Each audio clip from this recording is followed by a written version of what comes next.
isikhathi sidedele ubaba uSokhela azosipha izwi lenkosi. Ibongwe abantu libongwinge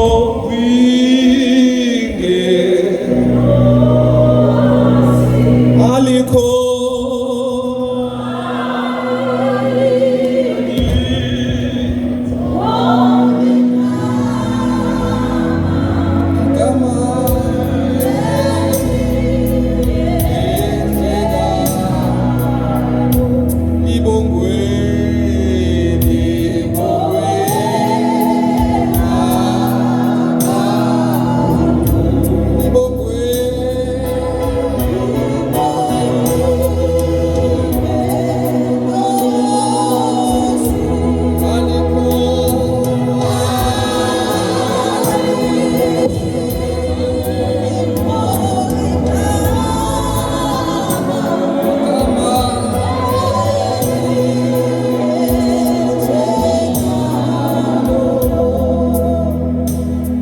angibingelele ibandla ngahlala phansi angibingelele bazalwane bingelele usihlalo wabantu abasha ngibingelele abazalwane bonke usihlalo neexecutive yakhe ngibingelele abazalwane egameni lehle lenkosi ethu Jesu amen.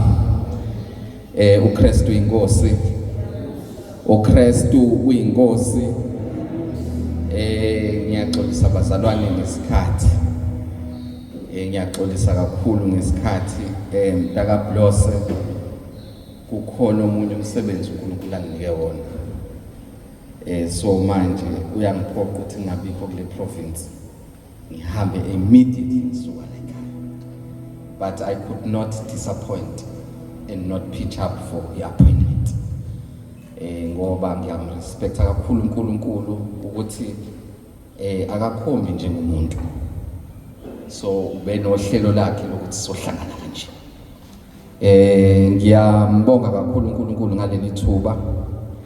Ngizofunda nje ivesi libe linye bese ngiyakhuluma kafishane bese ngibuyela phansi. Amen. Anginizwa bazalwane? Amen. Kumnandi ukuba lapha. It's nice to be here. uKristu inkosi, uKristu inkosi. Kumnandi ukuba lapha. It's nice to be here. Ngiyacela ama-worshipers akasho nje kanye athi vuthisa Nkosi lo mlilwane, uvuthe nayo sepholile, just nje that one chorus, that one stanza, then bese ngiyena evesini bese ngiyashumayela. Vuthisa Jesu lo mlilwane.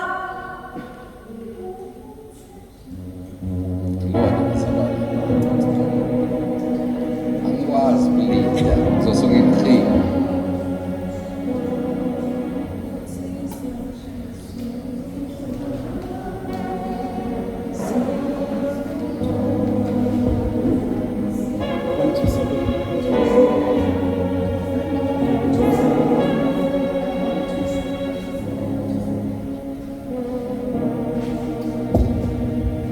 Vuthisa Jesu mlilo wakho wenza ukuphonza emhlabeni, usithelele uthando lwakho, sivuthe njalo emoyeni. Ikhona kumbe inhlanhla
ngifunda ke incwadi yamahubo, ngifunda ihubo ngifunda ihubo 23 ngifunda ihubo 23 sibheka umugqa wesine ngoba iculo leli umugqa wesine upart 4 weverse but uqala kupart 1 wayo verse number 4 bathi sizogxila kule ndawana engasigcineni yeverse ethi noma ngihambe esigodini sethunzi lokufa angesabo kubi ngokuba wena undami. Verse number bese le part engithi sizogxila kuyona ithi intonga yakho nodondolo lwakho ziyangiduduza. Ake nithi amen.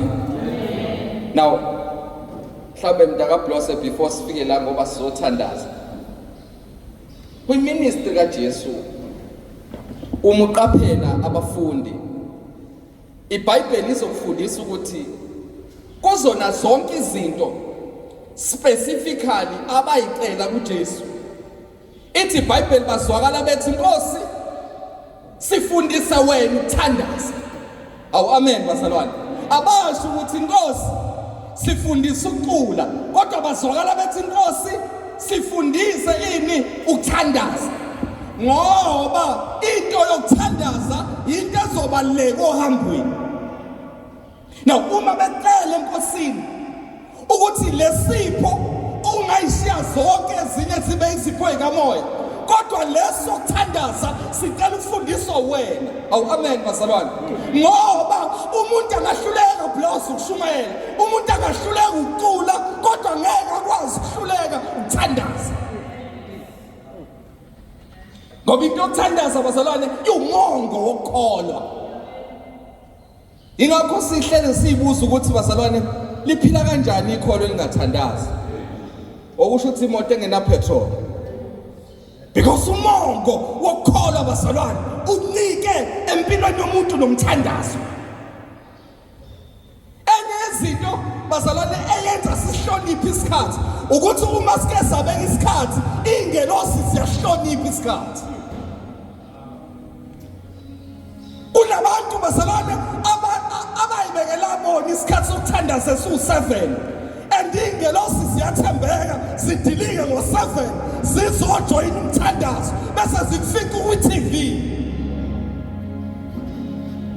But abafundi Nkosi ngoba this one is crucial, please teach us how to pray. Bese uthi Jesu uma nithandaza nuthi. Awu amen bazalwane. Ngoba le ibalekile akuyona into esovele siyibambe noma kanjani ngicela ukufundiswa wena ukuthi yenziwa kanjani. Awu amen bazalwane. Ngoba impilo yokuthandaza bazalwane impilo ebalekile. Siyabonga ukuthi ke iyouth bazalwane ohambweni lonke ibuye yenza ama session afana nalawo. Iyithi asike sisondelene enkosini siyothandaza. Iyona lento mfoka Blose nginento ethi Nkosi phuthuma phuthuma ngoba indlela esengozini ngayo phuthuma ngobele bakho.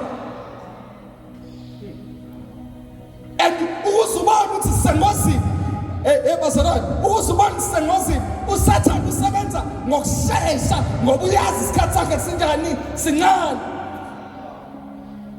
Ingakho-ke umuntu oculayo athi phuthuma ngokubele shesha rescue us because lento inobungozi. Lolu hambo lethu linobungozi and uyabona ukuthi si-exposed engozini every day.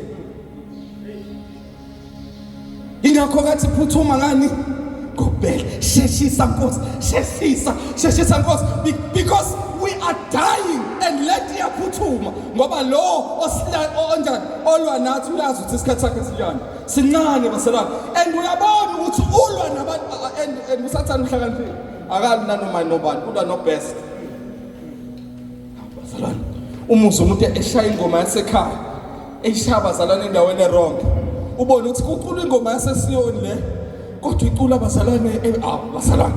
Awu amen basalwane. Ubathi eyaseSiyoni le ngoba ngelinye ilanga wakwamaphambi kwe-altari. Awu amen basalwane samnikela enkosini sathi wavuma wathi Nkosi ngiyokwenza ngisizwa inkosi into eyenza ukuthi ivuke ingoma yasekhaya ukuthi umjovo samfaka wona. Kodwa manje ingozi sefikile ingozi basala. Ingakho sithi phuthuma Nkosi, save le few esasele. Sephule Nkosi. Kule ngozi phuthuma ngoba uma ungaphuthumi kwalabo abasele bazophuma. Nkosi phuthuma usave lokho kusasele. Ngakho namhlanje senza inkonzo yomthandazo basana siyeke ijokojogo. Sayenza ngolanga elibhizi bazalana lele weekend kunemshado kunayo yonke into sikiyeka konke ngoba bazalana sibona ingozi kuze isikhathi esibi kade sengozi ngoba abanye bangena bazalana maphuma khona isike iqalwa ngoDisemba ungaphindi uyiyeke khona ama mistake wenza ngoDisemba hlale nawo forever khona izinto zenza kancane but umphumela wazo ube mkhulu hawu amen bazalana but sithi phuthuma Nkosi phuthuma Nkosi usave lokusela phuthuma babeli bakho ngilaka uDavida namhlanje indoda endala basalwana eke kwashunyelwa kakhulu ke ngendaba kaDavida basalwana angizuqala emuva yenza ibackground namhlanje but ngifuna sijike namhlanje basalwana noma imic ingathi yangiphazamisa basalwana ngazi noma niyangizwa yini awu amen ngingayibeka basalwana ngizosondela kumina basalwana yanithembisa.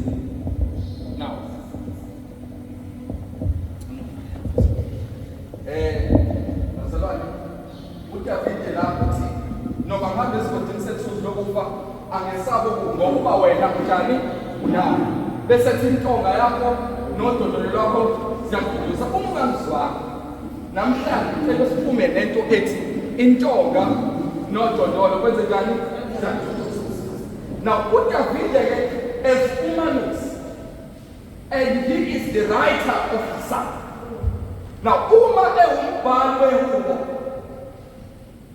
ngithake ngifunde lapha esikoleni ngathola ukuthi kuney'ngcezu zokukhuluma ngathola ukuthi kukhona u-first person kukhona u-second person kukhona u-third person.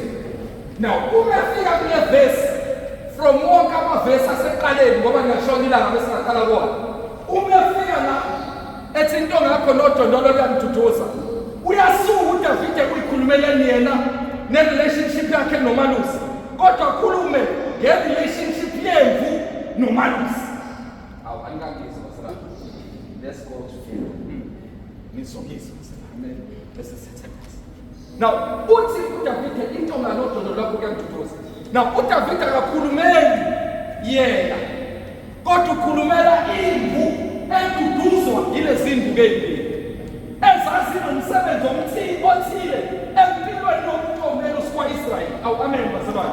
Now uma uDavide elusile wayengakwazi ukuthi ayokwenza umsebenzi wokwelusa engaziphethe lezi zimvu ngey'mbili ngoba zazinento ebalulekile empilweni yezimvu ayilusayo. Awu amen bazalwane. Njalo ubephuma eyolusa bephuma ephethe intonga ephethe ini udondolo umsebenzi ke wodondolo. Awu amen bazalwane. Ubekuwukuthi ngoba uDavide uyilida ngaphambili. Awu amen bazalwane. Ngoba izimvu uhamba engaphambili kwazo zizenza kwakhe kudinga ukuthi uma ehamba ahlaba udondolo phansi. Awu amen bazalwane. Ukuze mikhamuki ilandele emva kwakhe inyathela bakhambe khona udondolo. Amen bazalwane. Ayihambi kwenye indawo umele wathesta ngodondolo ukuthi ngeke idlule akayidlulisi bazalwane bakhona. Aningizwa bazalwane. Anikayizwa le bazalwane nizoyizwa. Ithi le bazalwane asihambi la kuthanda khona sibuka amamakhi odondolo bese sithi udondolo luhlabile bese sibeka indawo. Ingakho-ke bese hambe noNkulunkulu azwakala ethi wena Nkosi awuvumi unyawo lwethu luhlele ngoba uqala uhlabe ngodondolo bewubona ukuthi unyawo ngeke kudlule bese ishintshe indlela. Now into eyenza ukuthi siqobe endleleni akukona ukuthi sihamba ngokwazi sihamba ngokuthi uhambephi silandela emva kwakhe into esiphephisayo uhamba emva kwentonga. Bewasuka emva kwentonga awufiki nakuyona because umuntu owazi uhambe lesilandelayo. Uthi-ke omunye umuntu nawo kunesizwe lapha eKenya ekuthiwa amaMasayi.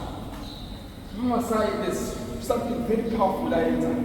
Bayibiza ngamaMasayi. Bathi banesibindi efuna ngazo sport. Baclaima le authority Genesis yokuthi uAdam waqambile.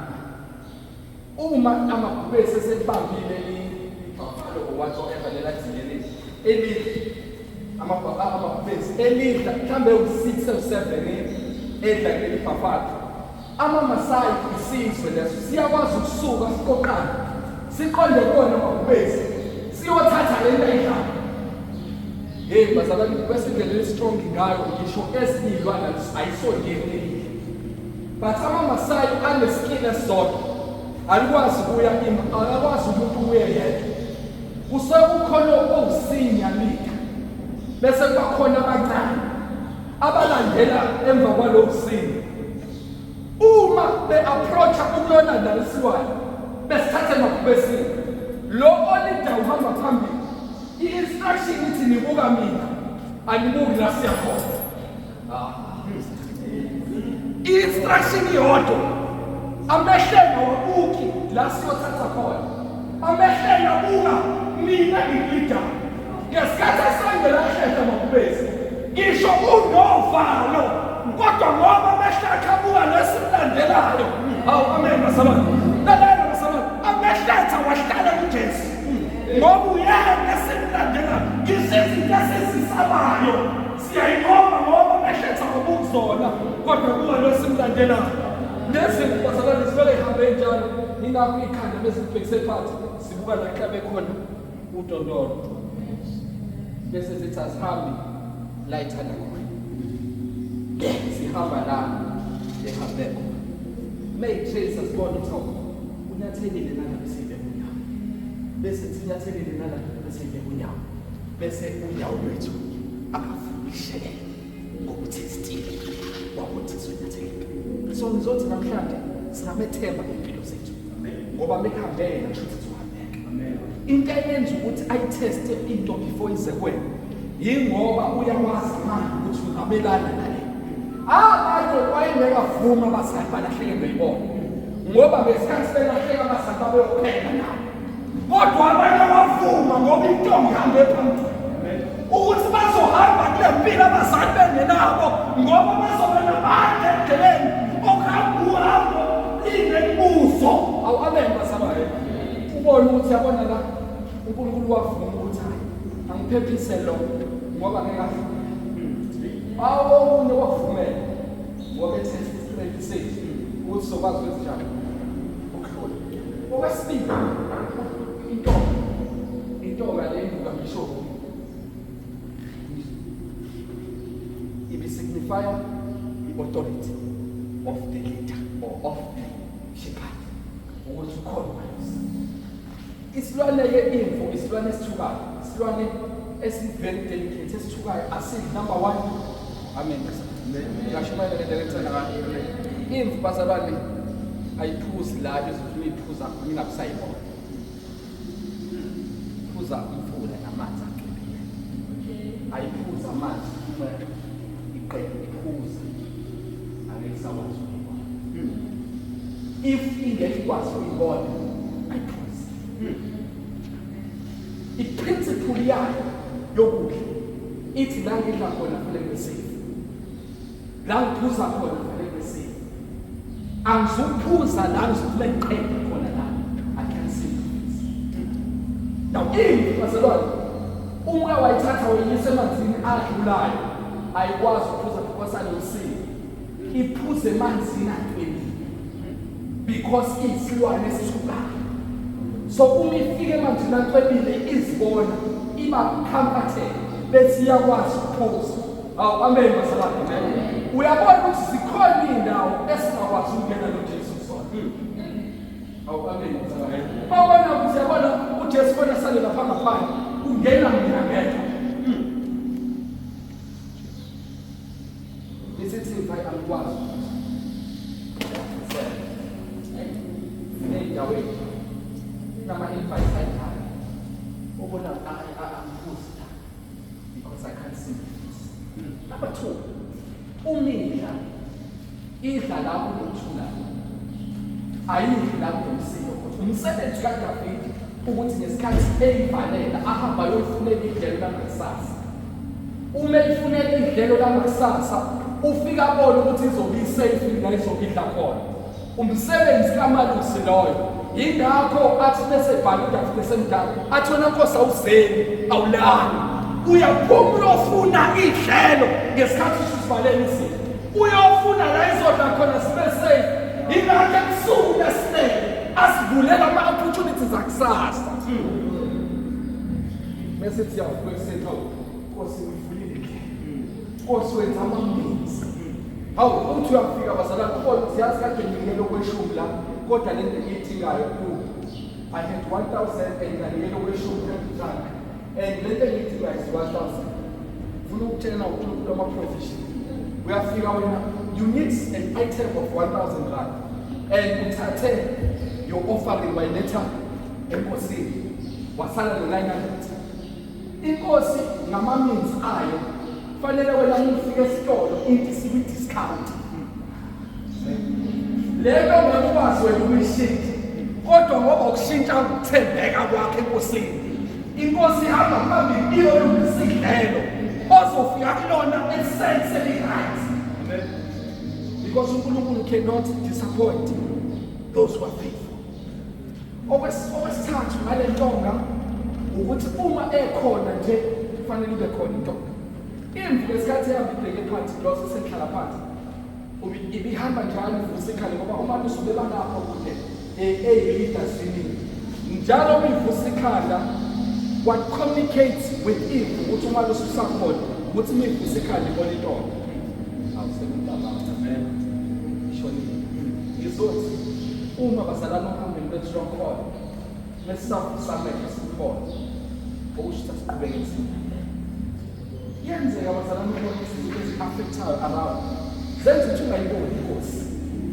Hawu amen bazalana ubona ukuthi uzuyikhweshile ukuthi ikhona inkosi mekunje kwenzakalani mekunje but imvu uma ivusikhala ibona intombi ithi noma uMalusi ingamboni but bese sithi nibona intombi ithi ngoba uMalusi la ikhona usuke bamba intombi okusho ukuthi uMalusi usekhona. Okwesithathu nentombi ukuthi imvu misingena emgodini umsebenzi wentombi uyikhipha. Now what complicates nemvu uma iphakathi emgodini sokuthula izinto eyisuke yenzeka edathayo ungafika amabhubesi athathe nemvu ayiphi noma ufuna uMalusi. What complicates nemvu ukuthi uMalusi usefikile uma imvu isaphansi emgodini uma izwa ecelayo izwa nje la izinto elithintwa intonga into ecommunicate kulemvu ukuthi uMalusi usenjani usekhona ukuthi angakaphuma kusho ukuthi uMalusi angakafiki. That's why in Africa at when the lamb sees these two states it gets comforted because uyazi ukuthi unomsebenzi omkhulu ohambweni uhambo nje belunamagebhugebhu uma kwenzeka endleleni ngilahleka ikhona intonga for authority. Uma kwenzeka ngilahleka endleleni ikhona intonga for direction. Uma kwenzeka kushibika phansi lukhona udondolo for ukuthinta phansi. Thina asihambi la kuhamba khona abantu sihamba la kuhambe khona yena. Senivala uPeter ngofunda uJohn chapter 5 uPeter is one man. Angazi ngemindelo wakhe kwakhulunywa ukuthi uPeter wenza njani wahamba phela. Wakhuluma ngayo into if you miss that detail ukuthi uPeter wahamba phela kwamanzi miss it. Peter uhamba phela kwamanzi ithi iBhayibheli uJesu bawela bodwa John chapter 5 bawela bodwa ngomkhulu uJesu lele baba nenkinga endleleni bavuka isivumo amanzi afuna ukuzongena ke emkhonjeni. Naw uthi iBhayibheli amanzi bese ngenile emkhonjeni benze njani baqala baba ngokwesaba bakhipha izinto isithi iBhayibheli uJesu wayesesukuma eyobahlanganisa asesengeni kwakhe because uJesu uma unenkinga uyasuka sondela. Amen. La kunenkinga khona uJesu uyasukuma sondela mesondela uJesu ithi iBhayibheli babone ngathi hayi isipoki lesi ithi iBhayibheli wathi uJesu wathi uPeter Nkosi uma kuwela ngisho ngenze njani yes now uyathini inkosi that's force kusho inkosi wasuka uPeter wagibela phezu kwamanzi. Amanzi uma uPeter ehamba awayevumbuza. Ayavumbuza amanzi uPeter uyaqhubeka uyahamba. Abehlala kuba lo mmisile. Now I'm tempted to submit into ethi blose. uPeter wayengahambi phezu kwamanzi. Kodwa uPeter wayehamba phezu kokusho kwalothe wosa. uPeter uyawazi amanzi ayaqinisa. Mhlawumbe uPeter ufana nami nawe esinawazi ukubhukuda. Kodwa ngoba kusho lo osizini ukuthi asambe ukuthi amanzi ayaqinisa namhlanje azolalela. Ithi iBhayibheli masalani wagimela phezu kwamanzi wahamba phezu kwawo. Ngesikhathi esondela noJesu enze njani? Ngesikhathi avala igap noJesu enze njani? Because uJesu umsondela kayenze nje. Lokusondela. Abantu angasondeli bona abantu ababalekelayo. Kodwa abasondela yena wenze njani? Usondela ngeqiniso. Awu amen masalani. Uloku esondela. Ngesikhathi usondela wenze njani? Uvala igap. Ngesikhathi usondela wenze njani? Ithi iBhayibheli wathi nesesela eduze kwaCwila uPeter. Washo ukuthi beseseduze. Kwesandla. Into eyenziwa uSathane ukusikhipha kuleli ukuze sithule ngaphandle la singekho khona umuntu. Usisidonsa. Aphinde asilise. Now uma ufunda iBhayibheli, ithi iBhayibheli kwathi esewile uPeter. uJesu enze njani? Wamphakamisa. Wangamphakamisa wamphosa emkhumbini. Wamphakamisa wambeka phezu kwawo amanzi. Lawa kade wekona. Wayesembamba ngesandla. Because irecord leBhayibheli alivezi ukuthi uJesu wakwabikwa kudedela. Wayesehamba. Amen. Wangazi ukuthi endleleni noma endleleni yakho ethi uthuma Nkosi. And irecord lethi Peter bahamba bafika emkhumbini. Mefika emkhumbini kwayikhala uJesu ethi thula amanzi. Thula moya. Athula amanzi. Wathula umoya kwathi. And for a record akakaza amanzi. Akulalela umuntu. Kwazwakala abafundi bebuza ukuthi ubani nomoya amanzi. Okusho ukuthi we can agree ukuthi kunezinto ezilalela izwi lakhe kuphela. Uyabona ukuthi sama lento ukuyithulisa ubona ukuthi sinimingulisi. Sengivule ukuthi ngiyakholwa kodwa nje kunento nje engihlulayo. Efuna nje izwi lakho. Ezokuthula mina. Ithula bese kwenza njani? Uthula ukuthi babuze ngabantu bani lo nomoya namanzi. Yakulalela ngisazi istorm. Uhamba kusona. Angikwazi amanzi. Uhamba kona ngikwazi amanzi ukuhamba wona all these years. But the best thing we did ngesikhathi uhamba kusona Jesu. What I can assure you ukuthi ukufika kwakho la usondelela ngosizo khona. La uJesu uzobamba khona nesandla enangaphila. Angazi ukuthi la isandla. Angazi ukuthi yini enzima. Angazi yini entulisayo. But there's two things efuna ababemelele. Intonga nodododo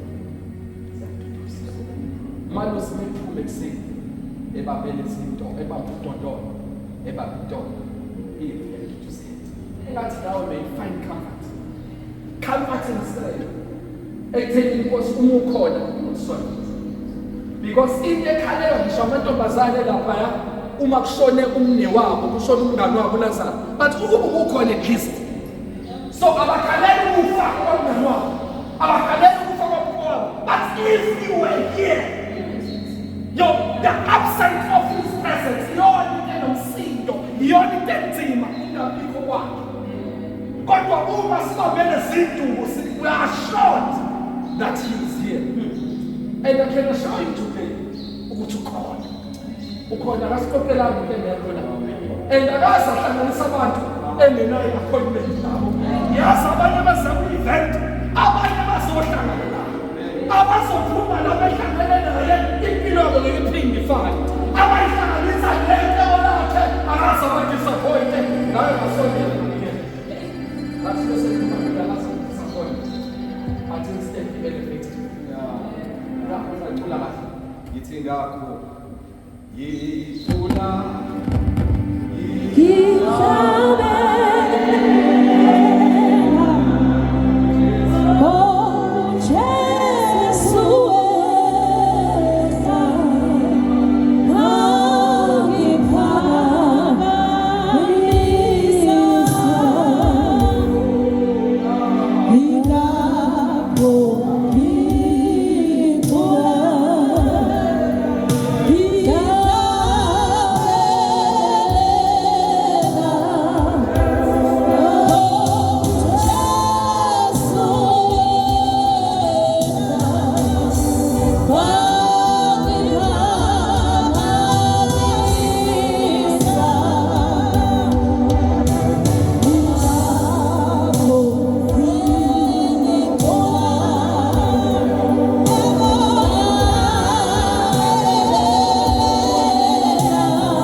ngiyakila ngiyokulandisa ukuthi lo nkulunkulu yimazi engisusa-ke ingakho mengikula bazalwane ngikula ngiyayi-understanda lento engishoyo ngoba ngiyamazi umlandeli.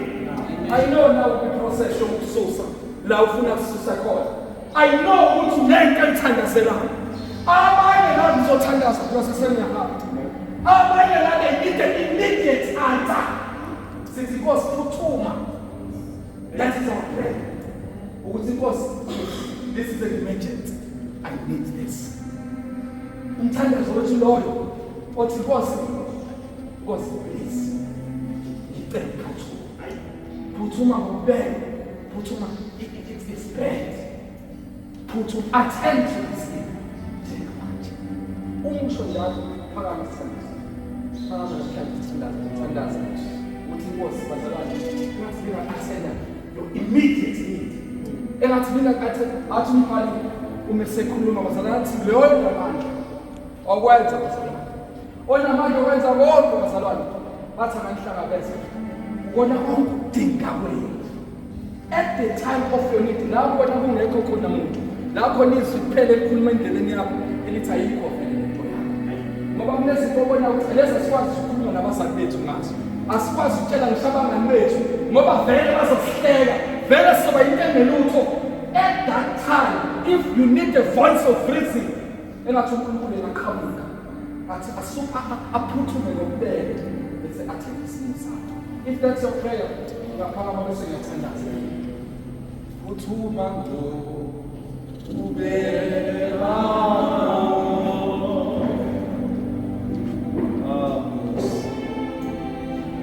Phuthuma ubele bakho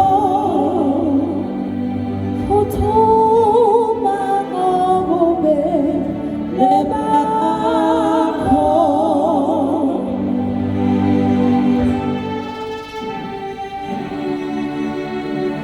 bele bakho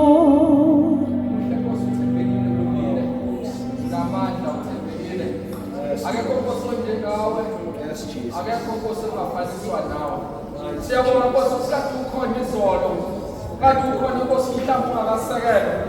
Khona namhlanje uzoba khona kusephakathi. Izwi lakho livuwe. Lithembekile lilungile linamandla. uNkulunkulu wethu oyingcwele ngoba lisiqoqa khona zonke indawo lazo sihlanganisa kule ndawo la ukhona khona. uNkulunkulu wethu oyingcwele siyabonga ukuthi ugcwele kule ndawo. Laba Nkosi abantwana bakho who need an immediate response from you. Abanye Nkosi they just need your touch. Abanye Nkosi badinga uattend izimo zasemakhaya. Ngoba ufika Nkosi ndodakazi kaJeriyo. Nkosi owayehathenda ngempilane njengokuwayo. Abanye Nkosi abalazi balezimo Nkosi ezisemakhaya. Abazofika Nkosi ngabathi siyathandaza mighty Jesus. Sithembekile kuNkulunkulu wethu abantu.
Uzoba khona kusephakathi nabo abantwana bakho who need an immediate response. Siyazi Nkosi ukuthi awukwazi ukudisappoint umuntu. Engikuthandazela kakhulu uNkulunkulu wethu ongcwele ukuthi abahlanganise amathonya wala nenjalo uma bephuma bathole an immediate response. Ngoba wena Nkosi uthembekile. Nkosi indlebe yakho ayikho nzima ubingezwe wathi Nkosi isandla sakho awusifinyezile ungasindisa abanye Nkosi here they just need your touch. I pray that as we depart from this place ngathi Nkosi ubungabe ususihlanganisa sibonga Nkosi nokuthi ngesikhathi sinyuka sizohlangana ngakho ukunyuka Nkosi ngemisayini lentaba ngoba Nkosi uAbraham enyuka kuleli misayini wena Nkosi wabonakala ukukhuphuka kweli misayini uyohlangana nentabeni siyabonga Nkosi ukuthi lentaba uhleli kuyona sibonga ukuthi Nkosi ngesikhathi sikhuphuka siqoqa sizohlangana Nkosi endlini yakho ukulungisa Nkosi ezulwini izinto Nkosi ezizoba yimpendulo zethu ngoba wena Nkosi uthe ubona ngisho lokho esithandaze lathi nakushoko ngomlomo ngoba Nkosi uyakwazi ukufunda nenyembezi abanye la uma befika phambi kwakho Nkosi ababi nawo amazwi kodwa Nkosi kwehla inyembezi sibonga ukuthi inyembezi language we-understandayo gcina Nkosi abantwana bakho ugcine le program bese ugcina lo mbono ugcina ibandla lakho usigcine Nkosi kuwe iyona lento uDavid athi mesevala athi kuni ngizakwenza empilweni yakho zawuhlangana endlini kaJehova kuze kuphele kama ngathi Nkosi bese nenza commitment namhlanje ukuthi come what may asizophuma kuleli ngoba Nkosi khona la ku-safe khona uma sikasaphumela ngaphandle soba exposed bese Nkosi siyalimala awu Nkosi phuthuma abanye banabazali abagulayo abala uNkulunkulu wethu bamele phuthuma emakhaya abo abanye baseyibhedlela abazali bethu phuthuma ngokubeka